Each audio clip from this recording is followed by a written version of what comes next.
Echoing Chris's sentiment, I thought the bridesmaids were beautiful today. They did a really fantastic job. And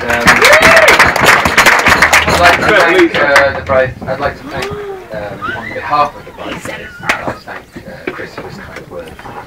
So I've got a couple of telegrams just to get started. I've got a huge congratulations from Down Under on this momentous day. We're so happy for you, and we wish you a lifetime full of love and happiness together. We really wish we could have been there to celebrate with you in person today, but it was so great to see you both in such fine form just a few weeks ago. Enjoy the rest of your day and know that we're both with you in spirit. Lots of love, Matt McAleer and Mel. Another one here.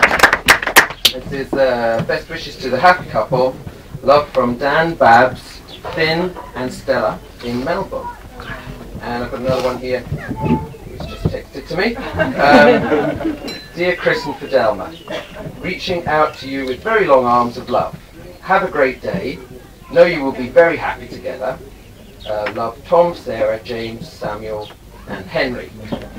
And I'll just leave it at that because the rest is nonsense.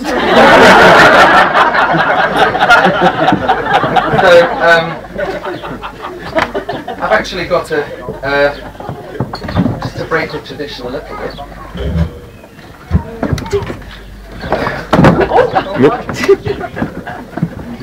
We decided that over here was the best place for you to see my PowerPoint projection.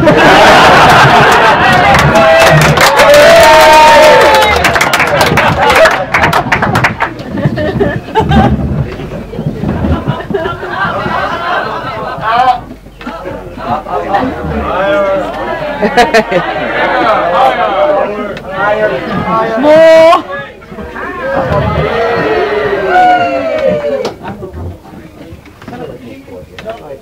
F5.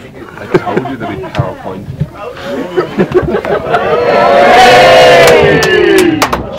That's Fidelma.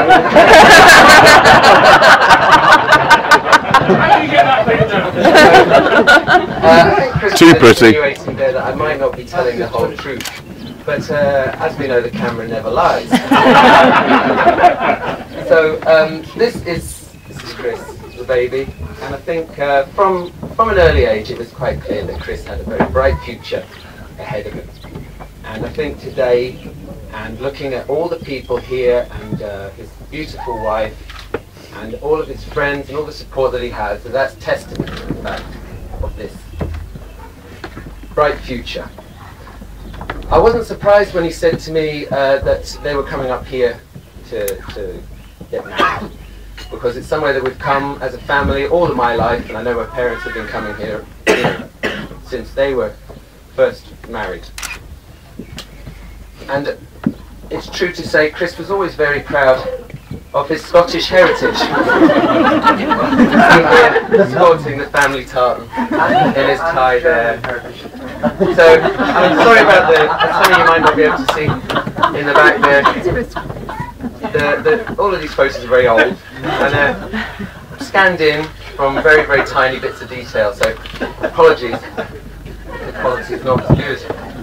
Now, Chris phoned me and said, I think because he thought I might be a little bit of a loose cannon, and so he would phone me and sort of check up on how the speech was going and tell me what sort of things I could and couldn't talk about. And I've never been a person for being told what to do and taking very well to that. There were certain subjects that I was told to avoid outright, so you'll see the slides. There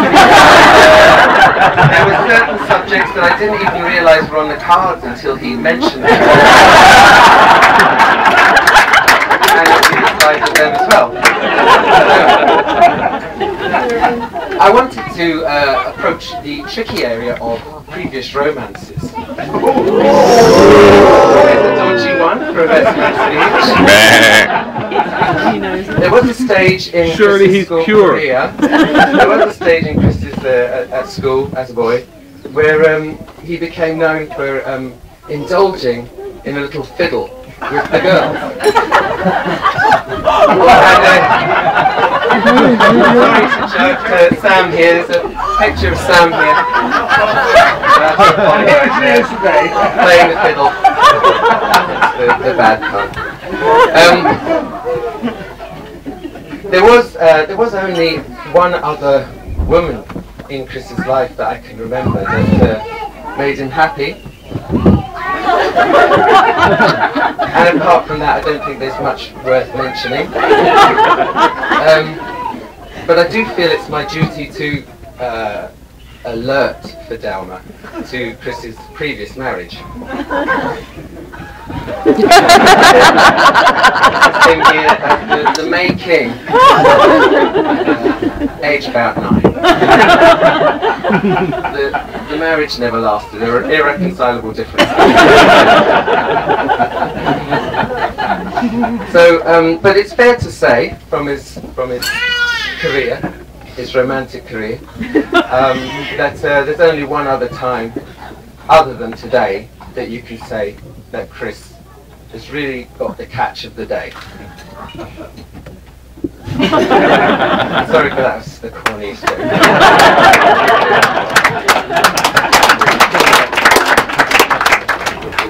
So, insight into Chris's character, and this is the section, that was the section which I was told not to discuss under any circumstances whatsoever. This is the section where he gave me pointers that I thought, well, thank you, that's inspiration.